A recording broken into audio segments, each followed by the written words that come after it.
Welcome to Perusing's Appraisers on Purpose podcast. Our podcast showcases inspiring appraisers and professionals from the industry who are leaders in their field.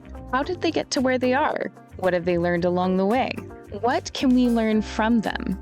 Your host is real estate investor, entrepreneur, and appraiser, Michael Hobbs.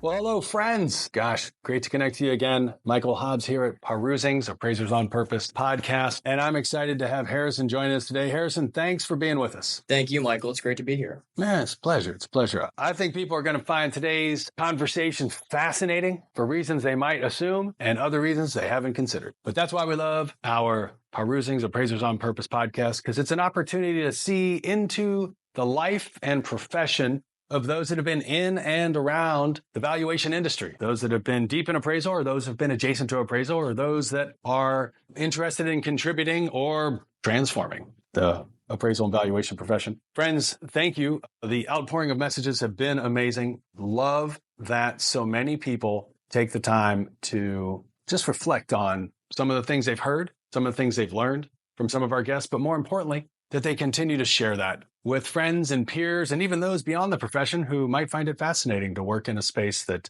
you get to solve puzzles on a regular basis, make a difference for clients. So that being said, thanks for sharing. Thanks for subscribing. We appreciate the growth because it's all about you. The more you share, the more people get to take this in. Harrison, everybody wants to know, were you born this way, or how have you come alongside and been associated with the valuation and appraisal profession? Well, I definitely don't think I was born this way, but from an early age, I definitely was exposed to it. Really? Yeah, my parents, by the time I was in high school, I moved around about 5-6 times. So Oh, wow. we always had a saying that by the time the kitchen was done, we would be moving, which is always a shame because it'd be really nice to have a working kitchen. Oh my goodness. But my parents, they moved around a lot from New Jersey to Florida, Ohio, Pennsylvania, New York. Wow. And every single time they'd always purchase a property that was a fixer-upper. We'd go through the process, and then by the time it was done, we'd move on to the next one. Wow. And my mother Experience. it was definitely an experience. I mean, a lot of different school educations for sure, but Imagine it definitely made you more adaptable, and it also exposed me to the process of purchasing and renovating and then selling. And, my dad was a property manager, started his own property management business down in South Florida, and then my mother alongside of that was a real estate agent. Yes. For the Florida Keys and also Miami, so they worked very well together. Hence the purchasing, fixing it up, and then selling it.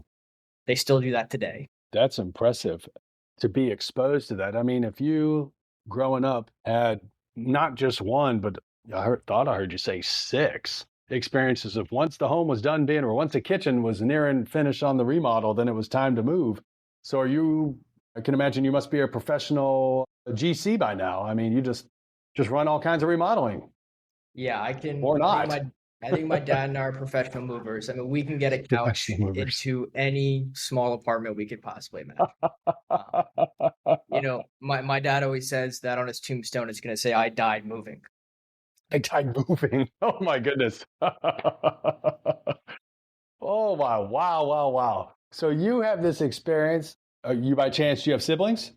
I do. I have 2 older sisters. So they also went through that. They actually moved more than I did, and one actually international. Oh, so wow. They have a couple other homes on top of me for sure.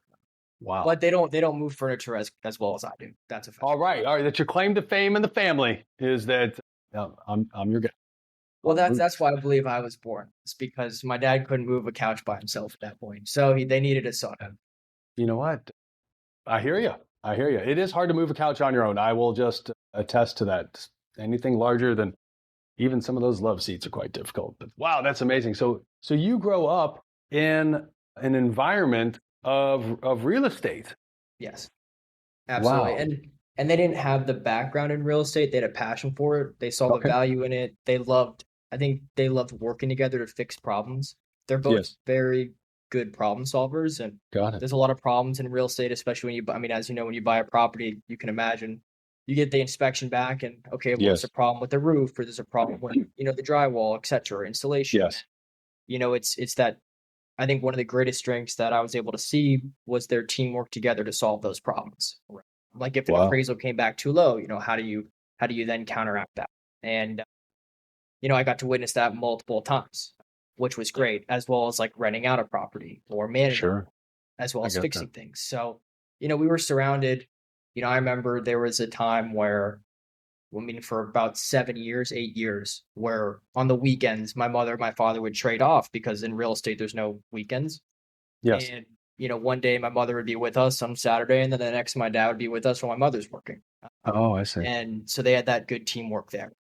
So they were nonstop. And then by the time my mother's still in real estate, but by the time we moved up to Pennsylvania when I was, I guess, before high school, my father had gone into a new business avenue, which Oh, was okay. more consulting pensions. Sure. Got it. And, at that point in time, although I was in that experienced real estate, childhood, I did not expect to go back into it. Yeah.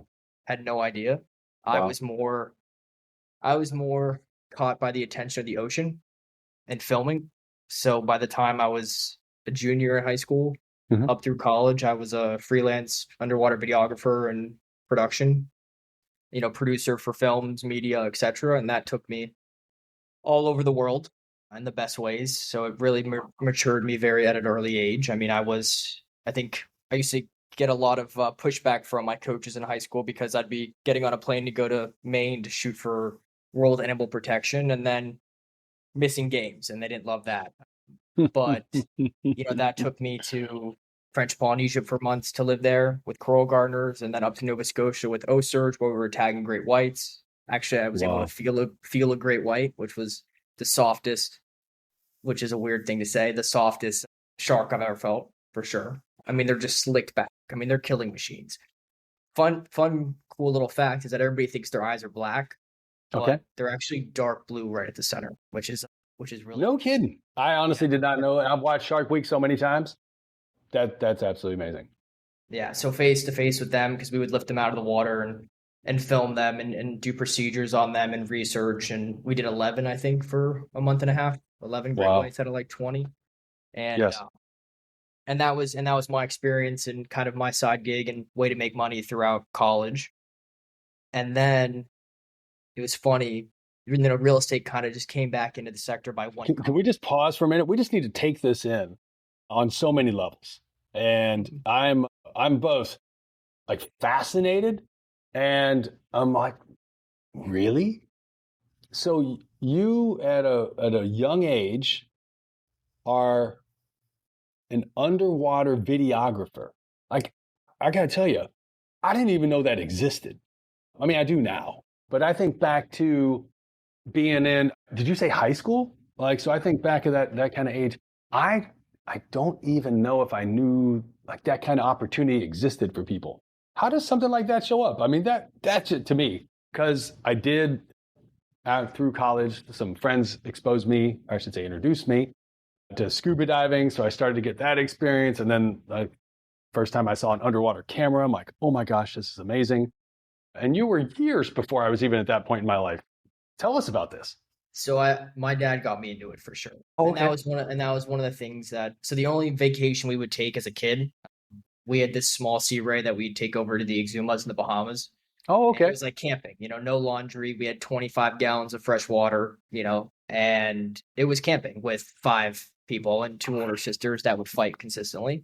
But we'd have the my best gosh. time ever. And that started when I was So about cool. 4, and that was included with fishing. And, Yes. then it kind of transformed into more free diving for lobsters or, spearfishing for hogfish and mutton because I love to cook.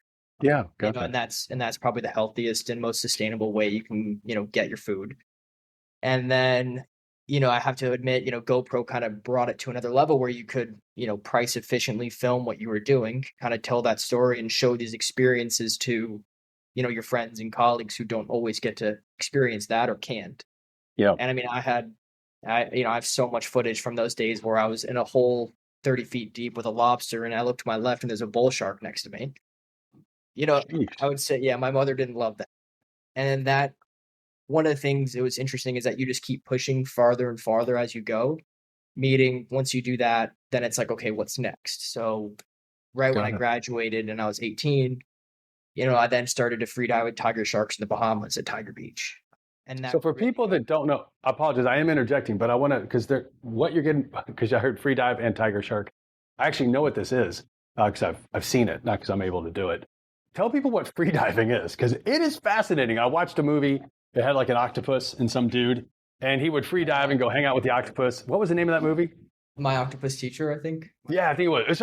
It was an award-winning movie, I think, or it was nominated. It was, oh my gosh, it was such an amazing storyline. I never would have guessed that I hadn't seen the movie. Thank goodness for my wife. They might have won an Oscar for that for best documentary. Did they? I was trying to think because my wife only watches she goes, you got to watch the good movies. I'm like, how do you know? She goes, well, they get nominated. I'm like, oh, okay. But it was so fascinating, and that, I didn't know any better. And the dude was freediving. I'm like, what? So tell people what that is, please, Harrison. So freediving, I would say, is almost like a yoga.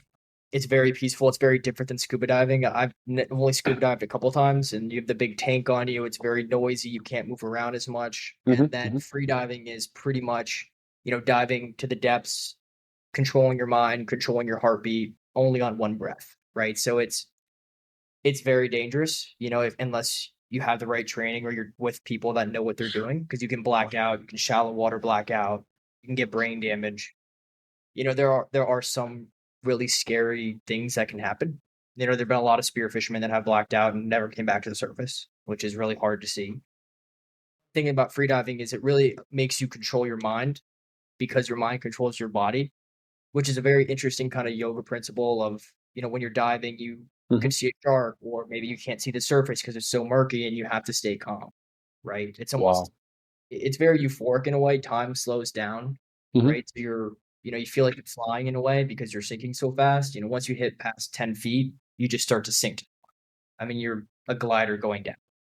And then everything kind of fades away from reality, and you're stuck in these moments where you're witnessing these, animals coming up to you that wouldn't normally come up to you if you were scuba diving, because of all that noise, and all the gear, right? So it's very natural, and it's also been around forever. I mean, it's still used for, source of income and food in many countries. I get that. Many. Wow. So this concept of free diving, since most people haven't even been scuba diving, it's the ability to, what I'm understanding you to say, to thought control, mind control, body control, if you will. You're not developing gills like an older movie, I think back in the 80s from, Tom Hanks and said Daryl Hannah, Splash, with the lady like goes in the water, turns into a fish. It's not like that, although you're kind of like a fish. But you're able to hold your breath so long that you can stay underwater for what I will call an extended period of time. Yes, and each time is different, depending on the depth that you go, depending if you're spearfishing, depending if you're just doing it for relaxation or meditation, right? Because your mind, when you're on a hunt, it's different, right? When you're chasing down a fish 30 feet deep, you're breathing more oxygen. And did you say 30 feet deep? Yeah, that's the average. That's the average I dive now that I'm not diving as much because of the work. But the deepest I've ever gone was 75. And on a breath? But you don't have a lot of time at the bottom, right? So the deeper you go, the less time you have on the bottom. Like I could sit in a lobster hole in 25, 30 feet of water for probably like 30, 45 seconds. It's like a minute and a half. I don't know if I can hold my breath for 30 or 45 seconds, much less descend and stay down there and come back up. Holy smokes. And it's interesting too, because your whole goal is not to move. You don't want to burn oxygen. So, when you're diving down, you really don't move at all. You kick like 3 times, and then you sink with all the weights on you. Because I carry like an 8-pound weight around my belt. Oh, okay. So I just shoot down. So it feels like you're flying. But, at 75 feet, by the time you get to the bottom, that's like 30 seconds, 40 seconds already. And then you have like 10, 15 seconds to shoot a fish or just to do what you're going to do and then come up. Yeah. Wow. And I have friends that can stay down at 75 feet for like a minute. Everybody's different, and it's all about building up like your CO2 tolerance. And I actually don't know if you know this, but there's this. Let's just start with, I'm sure I don't know this. So let's just go with that. And probably most people listening don't know this either. Go ahead. So there's this complex in our bodies as humans where if you put your face in water or, immerse in water, your heart rate automatically slows down. So you already kind of get calm. I mean, that's so when you're having a panic attack or stress and you put your face in a cold bowl of water, that brings, I think it's the mammalian complex or something like that. I did not know this. And, wow. And the moment you do that, it slows your heart rate down. There was actually a study done in England. I was reading this freediving book, back in the day in the 1900s where, I mean, it's terrible. They would they would strangle a duck in water and then strangle a duck outside of water. And then the one that you strangled in the water would live much longer and could be resuscitated because the heart rate automatically slowed down. It's a very Oh, interesting study. goodness. Yeah. It was tracking our history with the ocean in a way. I mean, some people, Christopher Columbus wrote when he first came over to the Caribbean, he witnessed natives jumping in the water for more than 5 minutes and diving 90 feet, 100 feet. So we always have those abilities, just kind of like tapping into that mind and that ability to dive. Wow. And then you That's, throw a camera in your hand and it becomes very different. I Every imagine so. every shot you take will have a different exposure. You'll have to adjust very quickly. So that really also increases your heart rate. Yeah, It gets I get trickier that. at that point. This is amazing. So you're doing this as a teenager in high school. At least that's where you started with this. Yeah. So cool. So, a lot of us don't know our peers, know people in and around the profession. So are you famous? I mean, you No, got some Oscars or Emmys or I don't know, whatever, some of that hardware they give people for like creating content. no, we didn't do any. I wasn't an underwater videographer for any films or feature Oh, okay. films. We did mostly television series or media, documentaries or short docs, stuff like that. So Wow. nothing you would see on the mainstream, but Hmm. I was, I could say I was probably one of the few starting off. Once we got the new camera equipment with the large domes, we could really Yeah. capture images in a fast way. So, I mean, I have never showed these videos to my family, but there are videos of me 5 feet next to a boat going 50 miles an hour past me, getting Oh. certain shots. And yeah, I would push the limits for sure. I mean, I would, jump in the water with a blue marlin that was going crazy or a Pacific sailfish that was going crazy while you're backing down on a sport fisher, stuff like that. Jeez, So that's wild. yeah, I would definitely push the limits more on the fishing side and then the Yes. boating side. And then of course, the shark stuff, but I haven't done the shark stuff in a little while. Got it. I think I exposed myself enough to it where I was like, okay, the risk reward is not there anymore. Okay. Okay. I mean, Maybe because that's getting older. I think it's I'm getting just, older. I'm getting old. I love this. Friends, you don't know how old Harrison is yet, but you're kind of getting a sense he's younger than I am. Yeah, we'll let the rest of the story unfold and you'll piece it together.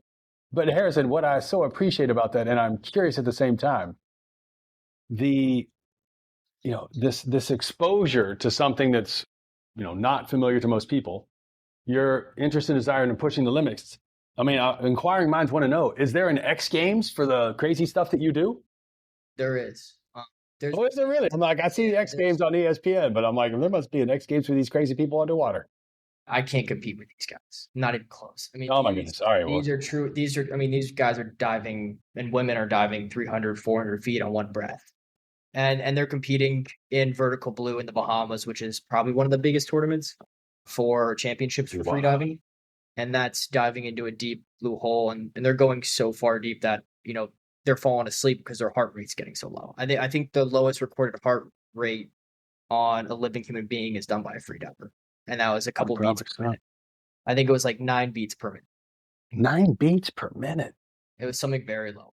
I mean, as people in and around the property appraisal business, we're more familiar with like 90 beats per minute with all the stuff going on and stuff. So this is amazing. So did you? I mean, are you still a videographer? I mean, did you get into movies? Like, what came next after high school, or did you not even just go straight into industry?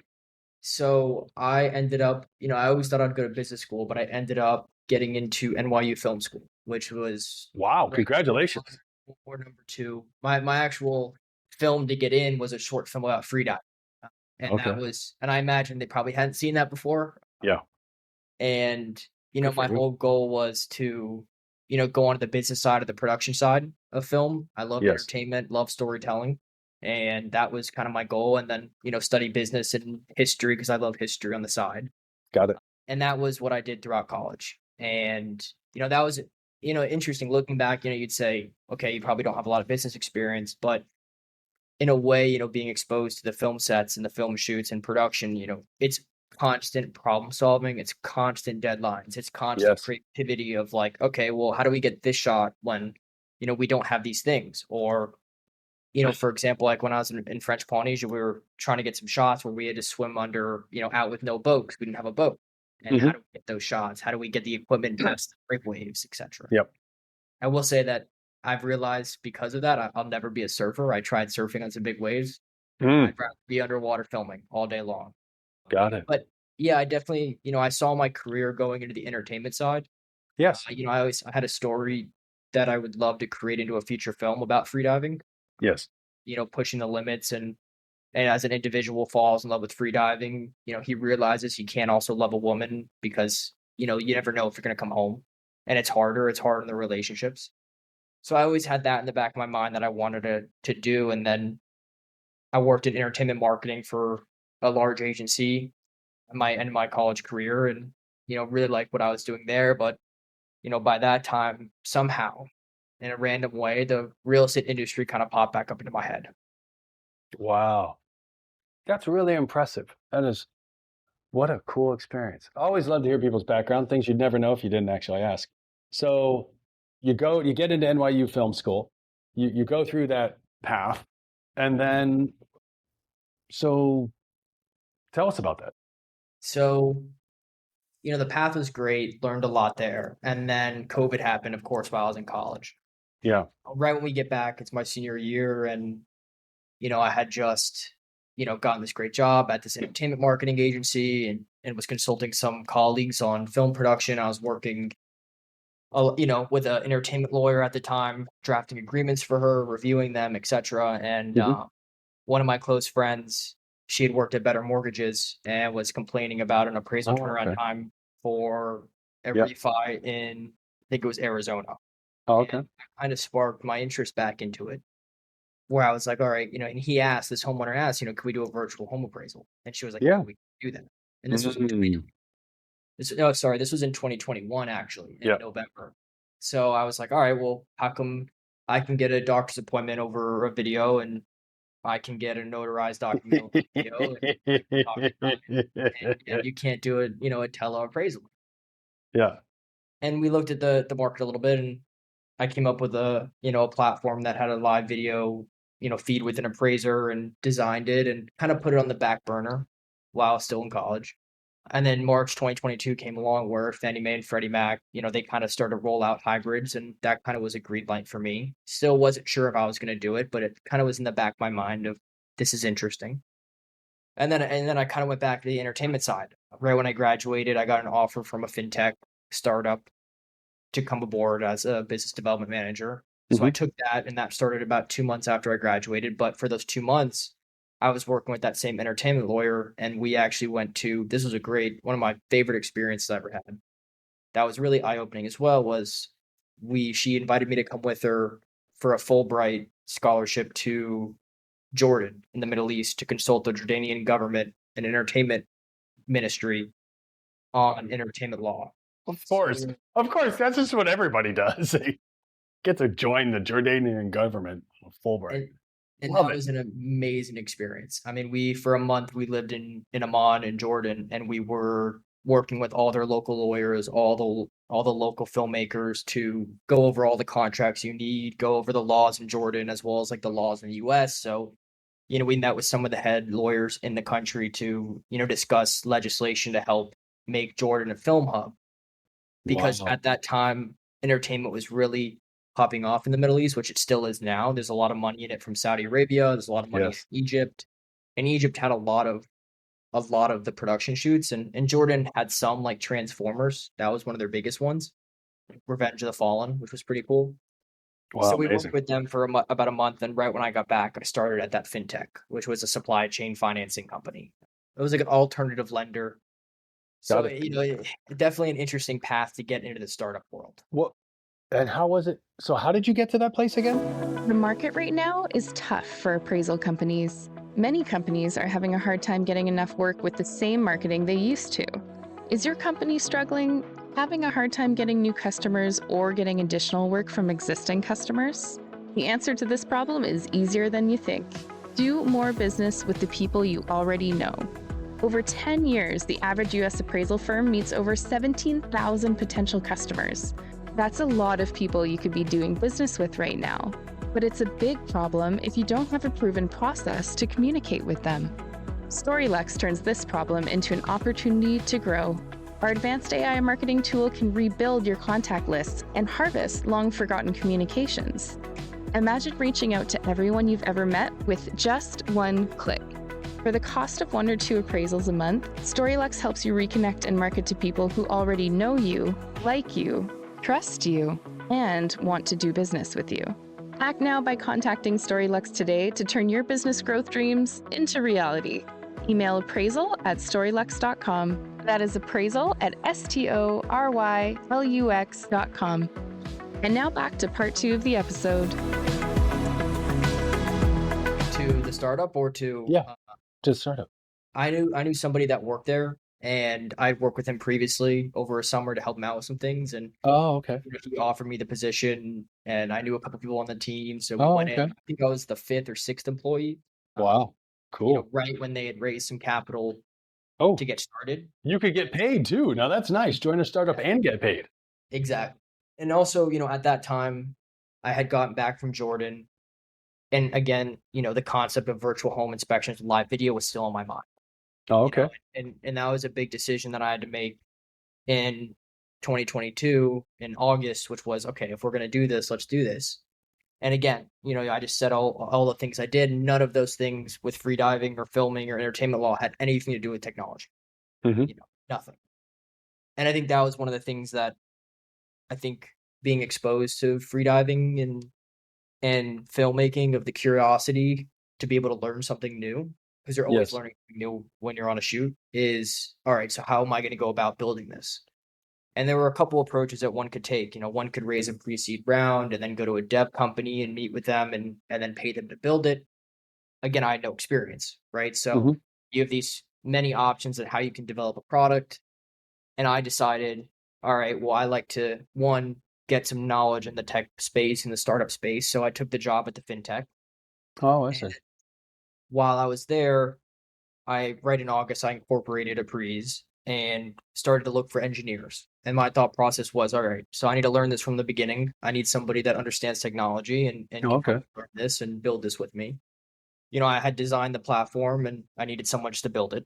And I found this amazing founding engineer named Raul, who, I met with a lot of engineers that were like, yeah, I can do this, no problem. I can do this, no problem.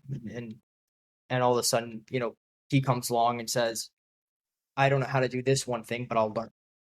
Interesting. And that was a really big, learning experience for me, which was my first, negotiations with on the business side of, okay, well, what's, the compensation look like? What's the agreement look like, etc. And at that same time, I was full time at SetScale, where, I was meeting with, on average, probably 50 companies a week, 40, 50 companies a week that were all CPG companies looking for supply chain financing. So I was able to hear all. Wait. I heard exactly what you said. I know what that means, but for most people, they don't even get this. So because of your fintech startup, you're meeting with consumer packaged goods companies. Exactly. Doing market research or doing discovery for opportunities, or? So they would come to us looking for funding for purchasing, right? So consumer product goods, they would receive a purchase order from a large client or a large vendor or distributor, and they would need capital to fund that supply, right? To fund their manufacturing or to fund their shipping, etc. And it's a very big space. However, when you're a new CPG company, you don't have a great credit score, you don't have a lot of cash on hand. So there's not a lot of options for you to get a line of credit. Oh, wow. And the problem is, all these CPG companies will receive these huge POs because, it's a great thing. But the problem is when you receive a $500,000 PO from Target, you have a $250,000 manufacturing bill that has to be paid prior to even getting anything from Target or delivering. Really? So it's a very risky lending space where we were doing some alternative lending. That was not, we weren't a traditional lender in that space. And companies that I were talking to were, hey, we need funding for this purchase orders. And then I would have to dive in and look at their financials, look at their manufacturing timelines, look at their manufacturer, look at their shipment timelines, look at the end buyer purchase order, see what contracts they have with the distributor, etc. And then I would put together a deal where we would come in and fund, that certain manufactured goods against that purchase order. One of my, it's, at first, I didn't really love the industry. Again, I wasn't really into CPG products, not a big product guy. But, you grow to love. One of my biggest clients was a very large chocolate, popcorn, and pretzel manufacturer in Pennsylvania. And one of the coolest things was one of the deals we did, he had to get 3-4 gasoline truckloads of liquid chocolate. And that was pretty cool to think about. Jeez. Yeah. Wow. And at that point, so anybody at Christmas time in 2023, when they went to Aldi's and bought the chocolate pretzels or the chocolate popcorn, that was a deal that I had done to help them make those purchase orders. Fascinating experience. And it was great too, because, I got to work with the product team that was at SetScale and the sales team. And I was able to be exposed to things that I didn't want to bring into Appraise and things I did, what's the best way to go to market or what's the best way to build a product. Yeah. And that was like a mini MBA in a way where, I could take everything I learned from that company as well as my salary from that and put it into, the virtual inspection platform I wanted to create. Yeah. It was a very hard time for sure, where I was having 2 jobs in a way. You work really hard to do well at one company and get a raise, and then all of a sudden, that money goes straight to the other company. Oh, I see. But it was a great experience. That's so how long did you end up staying at the fintech startup? It was 2 years. 2 years. Got it. 2 And then years. why did you leave? I mean, did they go IPO or get bought up by a big corporate and you took a huge payout and now you're just independently wealthy as a young, talented entrepreneur?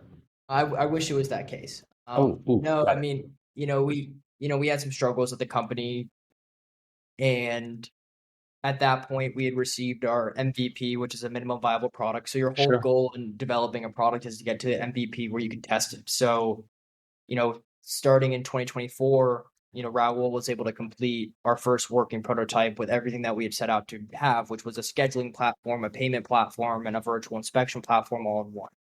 And we started onboarding a few appraisers in South Florida in, I believe, end of February of 2024. And then we had to do some adjustments, some other testing. And then by June, it was time for me to go full time on this. Oh, wow. So what I think I heard you say is that you had a full-time employment and like everyone else, there's 168 hours in the week. You were using some of your additional time to pursue something that interested you. Wow. And it was this opportunity that came about because of what you saw other people having challenges with. Correct. And I was curious, right? And that was a hard conversation I had to have mentally, which was, if I hadn't started Appraise, I would have a significant amount more capital and probably a lot less stress in my business. But the one thing that I can't live with is regret. So I was like, all right, well, let's do this. Despite how hard it's going to be, despite having to create your own video streaming channel, despite having to negotiate with engineers and fund it yourself, let's do this and see if we can work. I always look at things as a learning kind of opportunity where instead of me saying, hey, I have to hit this or do this, it's more, I strive when I'm learning new things. And that's what keeps me going. So it was saying, all right, I think I, learned everything I could at this, this job. And I had the best mentor. She was the best thing that ever happened to me initially at my work career. She still advises us today. Love that. And I decided, it was time to take this reel and take it to the next level and become full-time on it. And then we raised some capital that summer that would bring our founding engineer full-time on it as well. Good for you. That's a couple things which for some people, this is like, I don't even understand this guy. And for other people, they're like, I'm actually intrigued and inspired. You got an opportunity to get a sense of what startup land is like from the inside by going to work for one of them, and then to actually pursue that same path. Did you take the opportunity to do any particular inquiry or research to confirm demand? Or was it more that you had an experience, you're like, dude, this can be solved? Or somewhere in the middle? I would say somewhere in the middle. I met with a couple lenders more lenders on the appraisers working at lenders, and as well as some lenders, and kind of just discussing, hey, would this be accepted, etc. And they're like, yes, this is the way it's going to go. Talked to a couple of appraisers who, at first didn't really, grasp the concept in a way, because the traditional methods were like sending a link to somebody that had a prompt to take pictures. And, there were no clear signs that said, don't do this. in a way. Yes. There were no clear signs that said you're going to kill it right off the bat. It's going to be hard. It will be hard, but there was nothing that said don't do this. And we, as I was at set scale, we continuously outreached and heard feedback, right? And that was one of the things I learned at set scale, which was to have a successful product, you have to meet with people in the industry consistently to see what they think and what they like, right? To get their feedback. So at every point of the step, we were meeting with people regarding scheduling, or we were meeting with people regarding how you want this to work or the functionality, etc. It's a consistent learning curve. So we were doing a decent amount of market research while at set scale, while we were building it. And then, that experience at set scale really helped see what not to do and to do. Yeah, I get that. I worked with a lot of like our CTO, I worked very closely with our design team, our product team, and that, really helped me understand the best ways to build a product. And that was right when we were building it. I mean, we started building Appraise in February 2023. Oh, really? So 2023, and you said we. So is there a whole team? Is it just you? So we had an independent contractor who's a designer who helped us. Yeah, I designed it initially, but I'm not the greatest designer. As much creative person I am on the film side or the editing side or the picture side, designing is not my strength. I just put a simple workflow together, and then she took that to make it look a lot better on the UX UI side. And then we had a founding engineer, that worked on vested equity that built the platform, and he's still with us. He's he's amazing.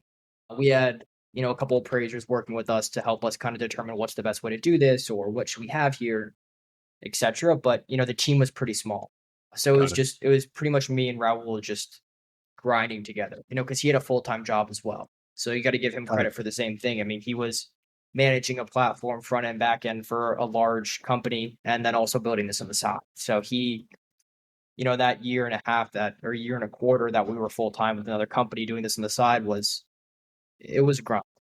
There are definitely lonely moments for sure. Yeah, it definitely happens. Wow, that's such a cool story. So 2023, you give it a go. And then what were your aspirations back when you said, I'm going to do this full time as opposed to just having it as a hobby? Aspirations being motivation to go full time on it? No, that like, hey, I'm going to go do this. Here's what I want to go. Here's the dent in the world that I want to make. Like, as opposed to, hey, this is going to be fun. I'm just going to go try something. Like, no, you really were looking to do something at scale. And what I appreciate, we're measured in your actions to increase your likelihood of success by getting some experience, and then taking it as in your extra time, consuming more of your time, and then be like, hey, I'm going to do it full time.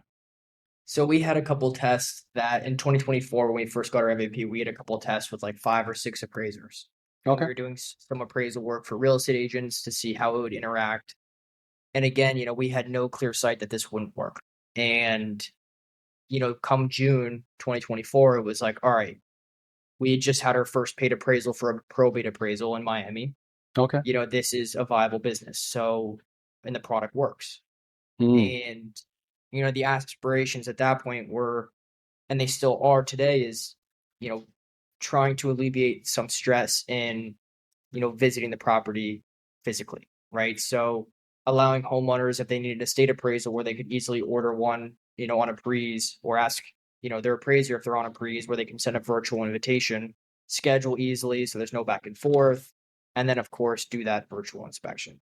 And the aspirations there too would be, to make the lives of appraisers easier. And we haven't said my age yet, but I've talked to a lot of appraisers, and the majority are over 45 years old. And one of the things too we noticed, at least in Miami, is it's getting a lot harder and longer to travel to certain locations. So a lot of appraisers would start in Miami and then end up in Palm Beach or Fort Lauderdale, but they still have that experience in Miami. And they're going to spend 3 hours, 4 hours in a car. So can I just pause there for a minute? Because I literally, as of this recording, I spent some time. I mean, I was in South Florida for the Orange Bowl, as during the college teams were progressing through the playoff, and that was an interesting experience. I loved it, especially coming out of Chicago. I could love the weather; it was so much nice. But I didn't really get a sense of the traffic until most recently. I was just back here for the Bloom Growth Coaches quarterly gathering, great opportunity to get together with these really talented people that work with strong and high performing businesses that really want to take the business to the next level. And the owners want to have, more fulfillment, more fun, and ultimately a more financial reward, and do significantly less in the process by building up strong leadership teams. It's an amazing experience. But I was blown away when I flew into Miami to get to the hotel up near Fort Lauderdale, just how long it would take. And then to get from Fort Lauderdale over to Delray Beach, where my wife's friend has lived for like 30 plus years, been down here so many times. I'm like, the amount of traffic was mind boggling. Yeah, it's bad. It's bad. And they said it's all the people moving down here. They're like, I was like, what happened? They're like, people moved. I'm like, it's one thing to hear about people moving. It's another to be here. And I'm like, I kind of feel like I'm in Chicago, or even maybe a little bit of LA with some of the traffic down here. Miami, coming north, up through 95. I was like, oh my goodness. All the New Yorkers that came down to Miami during COVID, they brought that New York traffic with them for sure. I mean, it's been bad, but it's never been this before. Oh my gosh. I mean, you go 4 miles and it's a 45-minute drive. It feels like you're in New York City sometimes. Yeah. Sometimes you get it's all about timing. And same thing in Chicago is my experience. Yeah, it still is. I mean, I've sat in traffic for hours trying to get to Fort Lauderdale from, and you can just get unlucky. But that was like an aspiration. We wanted to allow appraisers to make more and not travel as much in less time. Maintaining their presence within the inspection process, but not just sending a link to somebody to take pictures. I see. Feeling like they were still included in that because they have that experience and they know what to see and they know what to ask for. So that was one of the reasons why we didn't do just a link to take pictures. We wanted somebody live walking you through. And interesting enough, I believe homeowners sometimes prefer that, where they're able to have a conversation with somebody that's experienced in valuations and know what to ask and the questions. And homeowners are always very likely to share things they love about their property, so they're more likely to have that conversation and get excited almost showing their property to this person, which was very interesting. Yeah, I love that. Wow, that's fascinating. So given that you're somebody who's been adjacent to the profession, you've seen so many experiences that at some scale that most people haven't. I mean, most people might get the opportunity to live through one remodel. You've been through many in your family, and you mentioned that your parents have been in and around the industry. You and I have chatted a bit, and your mom is still in the industry, very active, very successful. So given all of that, what has been the feedback so far? You're a little over, you've got a little bit of time under your belt now with this new contribution to the industry, if you will. People love you, people hate you, people just still don't know about you. How is that experience? I'd say the majority still don't know and still unsure. Yeah. It was really interesting. The first initial sales calls that I had made cold calling appraisers were, hey, we have this virtual inspection platform. Do you ever do desktops or remote appraisals? And they're like, no, we hate those, based on the fee structure or based on they can't see the property, which is totally understandable. And then I would describe the platform a little bit more, saying that you're maintaining your presence in, the inspection process, but you're just walking through them, directing them over live GPS dedicated video. Yes. And once they would see that and do it, so we'd always have an onboarding with an appraiser where, we'd help them, setting up an account takes maybe 4 minutes, 3 minutes. It doesn't cost anything. Yeah. I got so, having them do a demo with us where they can actually do it themselves and feel like, okay, this was a practice run. It makes them a lot more comfortable. Fascinating. So our feedback that we received is that our appraisers really like it. I mean, of course, they can not have to travel anymore. They have a recorded video to look back on for any liability. And just the one downside is, of course, is that, where does it fit in the lending sphere? And that's the majority of business that's coming in. So we worked really hard with agents, trying to get agents to use us for pre-listing appraisals, had a couple case studies where, having a pre-listing appraisal really benefited agents in the sense of negotiations or working with a homeowner that has a high value perception. So, this would bring them down to that market price where it would actually sell faster, right? It would get more buzz and then you'd have negotiations. And, we had this great case study. One of the first ones we ever did was a pre-listing on a property in Coral Way where they wanted to list the property at $2 million. And we, I think, came back at like a 175 appraisal, and they had an initial offer come in at 1.6. And they ended up using the appraisal, our pre-listing appraisal, to bump that up to 1.74. Fascinating. And that's what it closed for at the end of the day. And that was a really, powerful use case for us. Okay, this is great. So we tried to push the private side a little bit more, but it's hard. You're going to market to every homeowner, every agent. That's a very expensive marketing plan, right? So it really goes back to that product market fit area that we're in right now, where the worst thing you can do is inaction, and the best thing you can do is just getting more information on any possibility you can use. So, we had a lot of appraisers had requested the ability to invite a client, and we, initially didn't have that feature. So we created that feature, but then the pricing model seemed a little bit off, and now we adjusted that to have a nationwide virtual inspection model where it's a lot more price efficient for appraisers or valuation companies. And that led us to the evaluation market, where we're working with 2 evaluation companies right now to eliminate the need of a third party to go to the property and save $80 in inspection costs or $60. Oh, right? got it. Creating a more, a faster turnaround time, more accurate. The analyst from the eval firm does a walkthrough with the homeowner and then can use that information to finish the report. Got it. So that kind of brought us into that market, which was great. So the initial feedback, to answer your question at whole, has been, of course, you always want to have growth numbers that are through the roof. We don't have those, but, we're consistently chugging along. Yeah, I got that. That product market fit. It's hard when everybody we talk to is like, we don't know, or an appraiser, I've never done a virtual inspection before. So it's just a learning curve. It's more education. I totally get that.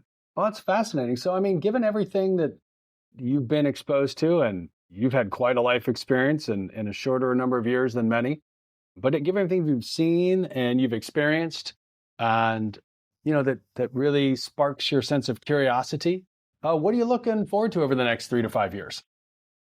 I think it's going to be, I imagine you've seen what's going on with, banking and ICE, and looking at how that's going to change, the mortgage industry. And it's, what we're looking at doing is trying to put valuation ahead of the mortgage process in a way. Our thought process here is, why is it when you go buy a car or a boat or anything, the price right away and your options to purchase it, but with a home, you don't really know your complete lending options until that appraisal comes back. So what if you threw that what if you threw that appraisal and that valuation process at the beginning? Where if I liked a home that I wanted to buy, I would do a 15-minute walkthrough with Appraise, get an appraisal report back, and then I know my value there, where I could then either submit an application or see my financing options. It's going to be really interesting to see, where the industry goes in accordance to the valuation side with AVMs, with virtual inspections, with AI. And I think, we're a little early right now, but what we're working on is hopefully, would not only disrupt the valuation side, but also, the lending side as well. Love that. That is absolutely fascinating. Wow. I appreciate you sharing such a unique perspective for us, Harrison. Thank you so much for joining us today on Perusing's Appraisers on Purpose podcast. Thank you for having me. This was a pleasure. We have to do this again soon. Absolutely. And friends, as I had mentioned, didn't know what was coming at you. You probably had no idea we were going to be talking about touching great white sharks. But, you too can have an experience you didn't expect, but to get an opportunity to hear about a life and experiences of those who are generous enough to come and share a little bit of their life and a little bit of their professional journey. So again, Harrison, thank you so much for joining us today. All right, have a good one. Wonderful, friends. Please continue to be generous. Continue to share your ideas, thoughts, and feedback. We continue to expand the perspective of the podcast to just to keep the conversation not only interesting, but also informative. Thanks for sharing. Thanks for subscribing. I'm Michael Hobbs with Perusings. Have a fantastic day. Thanks for listening to this week's episode of Perusings, Appraisers on Purpose. We hope you enjoyed learning from the amazing professional paths and achievements of our beloved guests. Before we go, please subscribe on your listening channel, Spotify, LinkedIn, YouTube, and other podcast channels to hear more from appraisers and valuers regarding their life and their work. After you drop a comment below, who is one friend and peer you can generously share this episode with? If you have any suggestions or questions for future episodes, we'd love to hear from you. Just send us a message on LinkedIn and we'll be sure to get back to you. Thanks again for listening, and until we're together again for the next session of Perusings, Appraisers on Purpose, create the change that you seek.